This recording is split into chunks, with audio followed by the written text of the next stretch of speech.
All right, joining me now to talk about this are two of the candidates leading the way for Republicans, Florida Senate candidate Marco Rubio and Connecticut Senate candidate Linda McMahon. Guys, welcome back.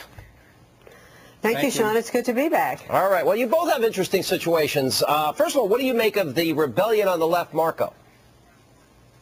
The rebellion on the left is funny because imagine if they have 59 votes in the Senate. Imagine if they had 60 or 61, the things they could accomplish. I mean, Al Franken in his speech kind of laid out where they want to head and where they want to go and why it is so important. That not only do Republicans continue to make gains in the Senate, but hopefully have a majority. Yeah. And not just to stop this agenda. How big is the Charlie Crist issue for you in Florida now? Well, I mean, he's really going to become indistinguishable from the Democrat candidate that's running. I mean, I tell people the choice in Florida is pretty straightforward. If you like the way things are going, you can vote for one of the two other people that's running for U.S. Senate here in Florida. But if you want to send someone to Washington that will act as a check and balance, I'm the only one running that's going to do that. And I think that choice is becoming clearly apparent now here in Florida. All right. And, Linda, you get an interesting situation where you'd be replacing Chris Dodd, who himself has had a lot of ethical problems. We were talking about that in the last segment here. But you also have you now have, apparently Simmons was out, now he's getting back in. Do you still have more Republican challengers you got to battle? Well, we still have a primary. August 10th is a primary. I'm the endorsed Republican candidate out of the convention, but by Connecticut rules, Simmons qualified. He left his name on the ballot all through the pre-convention time. He said that he wouldn't primary if he didn't get the endorsement out of convention, but he's kind of on again, off again. So August 10th, we have a primary. I'm looking forward to that. I don't take it for granted by any means, whatsoever, but I'm looking forward to getting past August 10th. All right. Well, I guess the question maybe is for what I was discussing with Frank Luntz in the last segment, and Marco, I'll ask you. You get elected. What is going to be the difference from day one? Well, I hope the difference is going to be that we're going to have a clear agenda to do three things. Number one, keep America the strongest country in the world, because the world is a safer place when America is the strongest country in the world. Number two, have a real plan to deal not just with runaway government spending, but the structural problems in our entitlement programs that will bankrupt our country. And number three, have a pro-growth agenda. That doesn't just mean the 2001 and 2003 tax cuts becoming permanent. That's important. There's a host of other things we need to do so that once again the private sector will start businesses and expand existing ones, because that's what gets people to work. Linda? No, I couldn't agree with Marco more. As a matter of fact, I think what we need to see is putting the private sector back to work. 70% of the jobs in this country are created by small businesses, and that's what we really have to focus on. And a lot of the things that Marco was talking about obviously come under what I would want to do right off the bat, and that's push for a balanced budget amendment.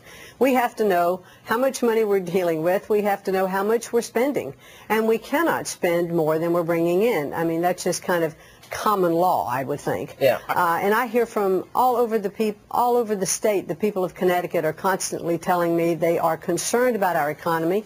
They want to get back to work. They're concerned about the debt that is being continually on a daily basis. And I hear them say, stop the spending, we can't afford it. And I'm worried about my children and my grandchildren, and that's where I think the focus is in this country. I was saying this to Frank, and I want to see the Republican Party put these items, it doesn't have to be the contract, I don't care what you call it, commitment to America, promise to America, contract with America, it doesn't matter to me. But it seems to me that there is a distrust of politicians and people in Washington and the way they do business. How do you like the idea, Marco? Look, for example, I know you have 12 simple ways to cut spending. I got your printout right here. What about 12 items that we promise to pass as a party if elected? Is that a winning formula? Agreed. Absolutely. We did that here in Florida when I was becoming Speaker. Well, I think the top five is a combination of what needs to be done for pro-growth tax policies. We need to repeal Obamacare. We need to make a solemn pledge that we will never allow an energy tax or card check to pass. I think we clearly need a balanced budget amendment.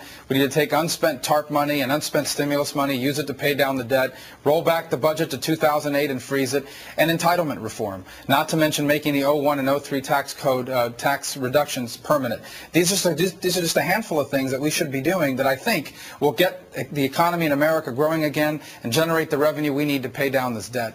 Look, I think some very simple items. I like what John Boehner's been pushing. Read the bill. It's got to be mandatory. Pass the bill, you got to actually read the thing. Absolutely. And give the American people time. So accountability, transparency, and you can put that in writing. I think balanced budget. I think, Linda, that's a good idea. But I also think Shouldn't the Republican Party be the party that eliminates earmarks? And I like the idea what Marco was saying. Go back to 2000. Bob McDonald did this. Go back to 2006 spending levels. Is that a possibility? Well, I think that's exactly what we should do. Earmarks, I am all for eliminating. You know, as senators, we all want to bring money home to our states, but they should be, transparent. They should be either grants. They should have proper appropriations. I don't think they should be stuck onto bills that they have nothing to do with. You know, I think that's what's partly wrong with our government today, is that we stick on earmarks and pass through budget items when we don't really see where the money is going or how it's being spent. So I think we have to have total transparency with that. All right, guys, good to see you both. And 99 days to go. I bet you guys are breathing a collective sigh of relief. The 100-day countdown is here. Thank you both for being with us. Thank you. Thank you, Sean.